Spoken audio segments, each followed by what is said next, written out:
Hello everyone and welcome back. In today's video, I will help beginners decide the right palette, so this video will hopefully guide you in choosing the perfect eyeshadow palette for you. The first thing you need to do is decide what finish do you want your palette to be, either matte or a mixture of matte and shimmer. After you have decided the finish of the palette, it's time for phase 2, which means choosing the colors, whether you like warm tones such as oranges, warm browns, or reddish tones. Then if you like cooler tones, it means that you like, I don't know, purple, grayish, and blue colors, or brights, which means neon colors, bright pinks, yellow, and all of that stuff. We'll start with matte palettes, and I'm just going to show you some good palettes to start from drugstore to high-end.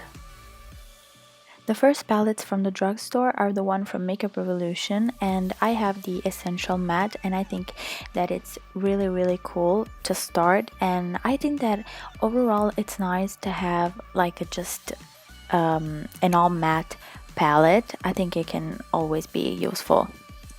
Next up, we have the E.L.F Matte for Matte and the Lorac Pro Matte. The difference between these two is that the Lorac Pro Matte is much more warmer than the E.L.F one, because the E.L.F one has a couple of colors that are more cool toned. Now the price starts getting higher, and we have the Too Faced Natural Matte and the Tartelette Amazonian Clay Palette. I have the Too Faced one and I love it, and I use it on a daily basis. It's such a good palette, and I know it's $36, but it's worth it. Next up, we have the most expensive ones, which are the Kat Von D Shade and Light Eye Contour Palette and the Viseart Natural Matte and Cool Matte, which are $80, which I think that is insane, but I've heard so many good things about this brand, and both of these brands are amazing, as I've heard, and I really want to try some Kat Von D products in the future. But yeah, these are the high-end ones. Up, we have matte and shimmer palettes, and there are tons of palettes like this around, but this video, as I told you, it's for beginners, so it's just to give you an idea in general of the palette you want.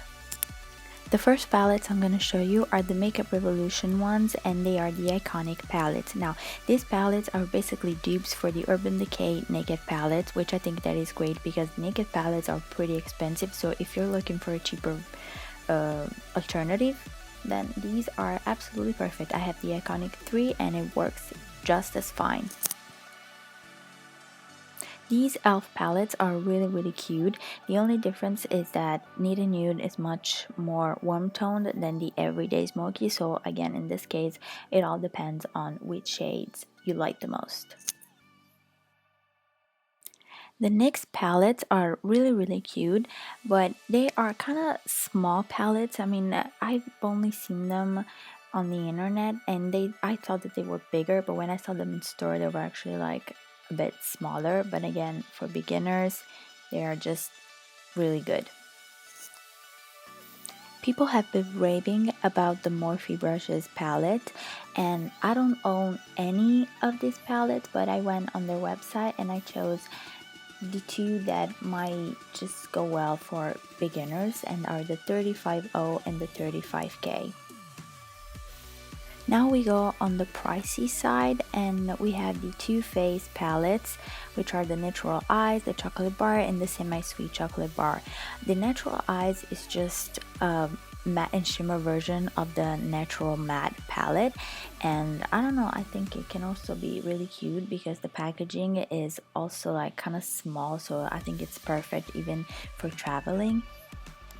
The Chocolate Bar is a classic, and personally I don't really like this palette. I prefer the Semi-Sweet Chocolate Bar, but if you want to invest in something by Too Faced, then I guess that these three options are like amazing. Unless you want the matte ones, then you just get the Natural Matte palette.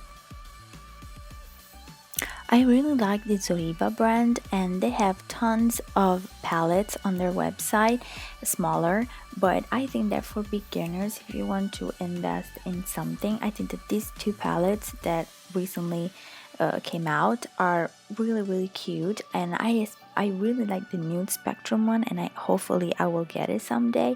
But I think that the colors are really cute, so yeah. if you want to invest in Zoeva, then I think that these palettes are for you.